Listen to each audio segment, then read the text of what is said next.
નમस्कार ખેડૂત મિત્રો, તમારું સ્વાગત છે સ્ટડી વિથ હિન્દી યુટ્યુબ ચેનલમાં। તો મિત્રો, આજે આપણે વાત કરવાના છે ખરીફ પાક નુકસાન સહાય યોજના 2025-26 કેટલી સહાય મળવાપાત્ર થશે તે પહેલો ટોપિક રહેશે। બીજો ટોપિક એ રહેશે કેટલા જિલ્લામાં સહાય મળવાપાત્ર થશે। ત્રીજો ટોપિક એ રહેશે કેટલા હેક્ટર દીઠ કેટલા રૂપિયા મળવાપાત્ર થશે।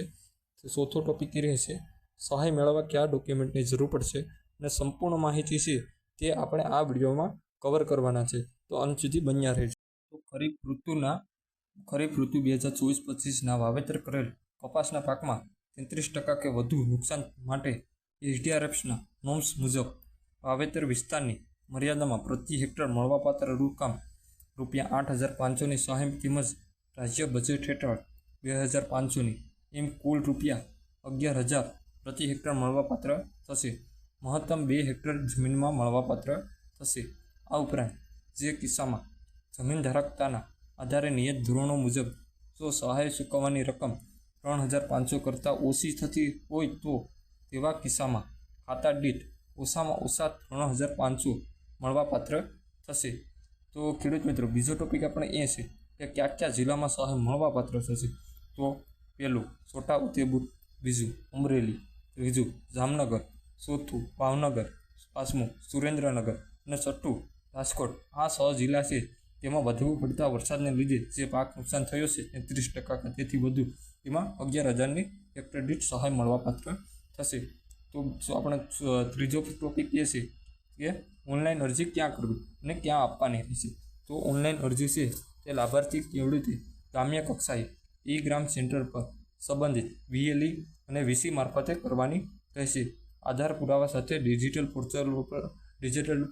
પોર્ટલ છે એના પર અરજી કરવાની રહેશે। અને ઓનલાઈન અરજી કરવાની તારીખ કઈ છે? તો ઓનલાઈન અરજી કરવાની તારીખ છે 14/7/2025થી 28/7/2025 સુધી અરજી કરવાની રહેશે। ઓનલાઈન અરજી કરવા કયા ડોક્યુમેન્ટની જરૂર પડશે?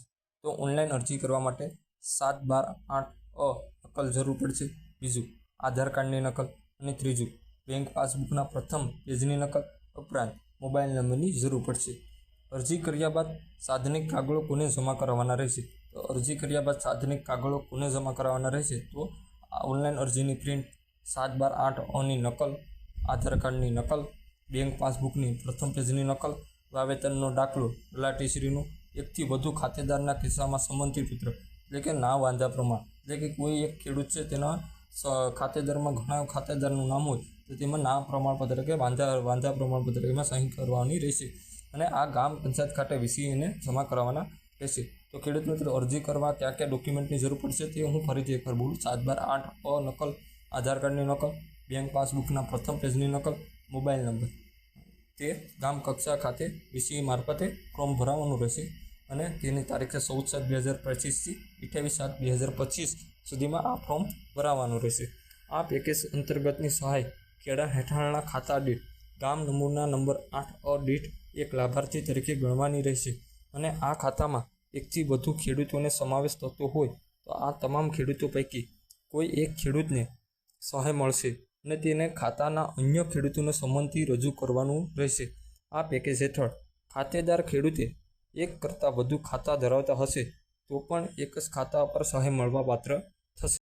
આ પેકેજ અંતર્ગત ફોરેસ્ટ રાઇટ એક્ટ હેઠળ નોટિફાઈડ થયેલા જિલ્લાઓમાં વન અધિકાર પત્ર સનદ મેળવેલ હશે તેવા ખેડૂત ખાતેદારોનો પણ લાભ મળવાપાત્ર થશે।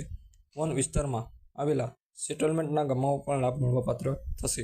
તે માટે સક્ષમ અધિકારીશ્રીનો દાખલો પ્રમાણપત્ર લેવાનો રહેશે। ખાતેદારના મૃત્યુના કિસ્સામાં વારસદારો તરફથી પેઢીનામું રજૂ કરવાનું રહેશે।